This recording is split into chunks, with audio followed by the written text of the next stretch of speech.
नमस्ते दोस्तों, स्वागत है आपका हमारे YouTube चैनल पर।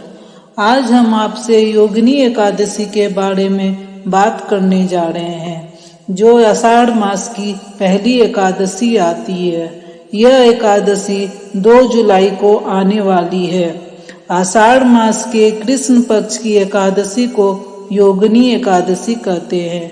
योगिनी एकादशी का व्रत भगवान विष्णु का शयन काल आरंभ होने से ठीक पहले की एकादशी होती है। योगिनी एकादशी के बाद देवशयनी एकादशी से भगवान विष्णु 4 महीने के लिए क्षीर सागर में सोने चले जाते हैं। एकादशी व्रत और आषाढ़ का महीना दोनों ही श्री हरि को बहुत ही प्रिय है, इसलिए इस एकादशी का महत्व बाकी सबसे खास माना जाता है। आइए जानते हैं कि योगिनी एकादशी की शुभ तिथि कब से कब है, साथ ही इसके महत्व और पूजा की विधि के बारे में बतलाएंगे।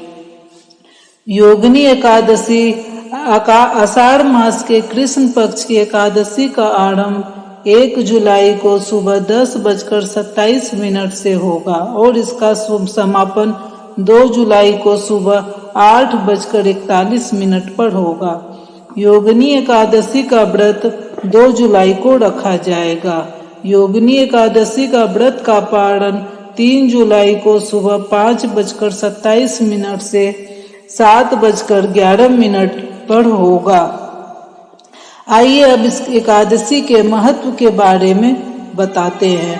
योगिनी एकादशी निर्जला एकादशी के बाद और देवशयनी एकादशी से पहले की जाती है। मान्यता है कि इस व्रत को करने से आपके घर में धन संपत्ति वैभव आता है और आपको सुख समृद्धि की प्राप्ति होती है। भगवान विष्णु के योग निद्रा में जाने से पहले इस एकादशी पर पूजा करने और भजन कीर्तन करने का खास ही महत्व होता है। ऐसा मानते हैं कि इस दिन ईश्वर की कृपा आपको प्राप्त होती है और पूरे परिवार पर आपकी कृपा बनी रहती है। धार्मिक मान्यता यह भी है कि योगिनी एकादशी का व्रत कथा का पाठ करने से जातक को सभी तरह के पापों से मुक्ति मिलती है। इससे साथ ही श्री हरि की कृपा प्राप्त होती है और शुभ फल की प्राप्ति होती है। कहा जाता है कि एकादशी का व्रत बिना कथा का पाठ करने से अधूरा माना जाता है। तो आइए पढ़ते हैं एकादशी के व्रत की कथा। पौराणिक कथा के अनुसार स्वर्ग लोक में कुबेर नाम का एक राजा रहता था। वह शिव भक्त था, रोजाना महादेव की पूजा किया करता था। उसका हेम नाम का माली था, जो हर दिन पूजा के लिए फूल लाता था। माली की पत्नी का नाम विशालक्षी था, वह बेहद सुंदर थी। एक बार जब सुबह माली मानसरोवर से फूल तोड़कर लाया, लेकिन कामासक्त होने की वजह से वह अपनी स्त्री से हास्य विनोद करने लगा। राजा को उपासना करने में देरी हो गई, जिसके वजह से राजा क्रोधित हुआ। ऐसे में राजा ने माली को श्राप दे दिया। उन्होंने कहा कि तुमने ईश्वर की भक्ति से ज्यादा काम शक्ति को प्राथमिकता दी है, इसलिए तुम्हारा स्वर्ग से पतन होगा और तुम धरती पर स्त्री वियोग और कुष्ठ रोग का सामना करोगे। इसके बाद वह धरती पर आ गिरा, जिसकी वजह से उसे कुष्ठ रोग हो गया और उसकी स्त्री भी चली गई।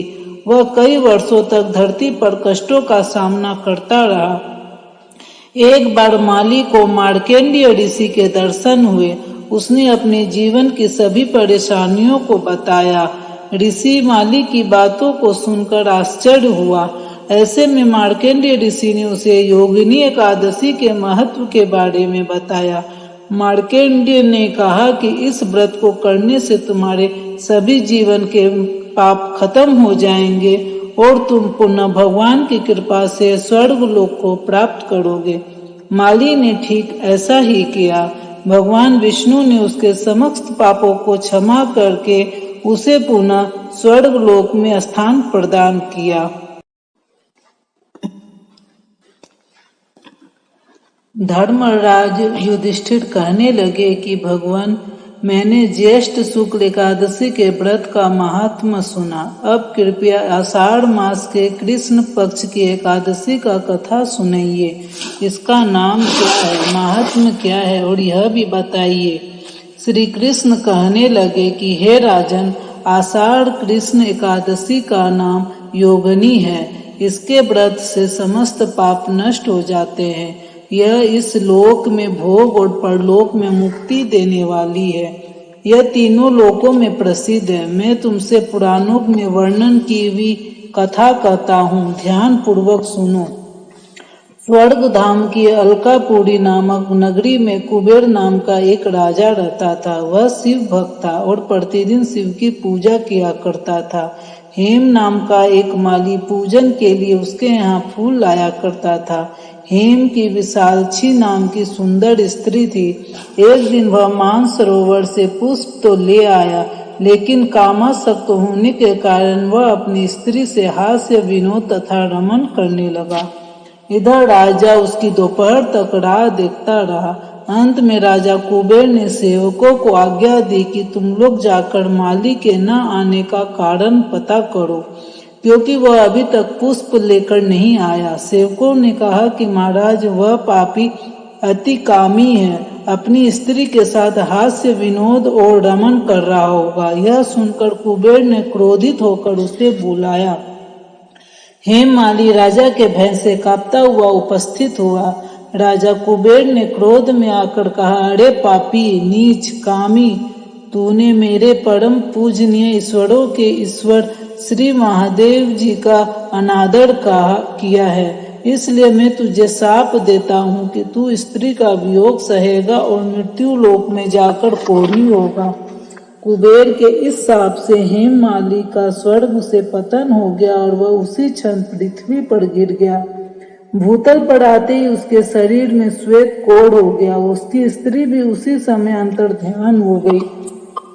मृत्यु लोक में आकर माली ने महान दुख भोगे। भयानक जंगल में जाकर बिना अन्न और जल के भटकता रहा। रात्रि को नींद भी नहीं आती थी, परंतु शिव की पूजा के प्रभाव से उसको पिछले जन्म की स्मृति का ज्ञान अवश्य रहा।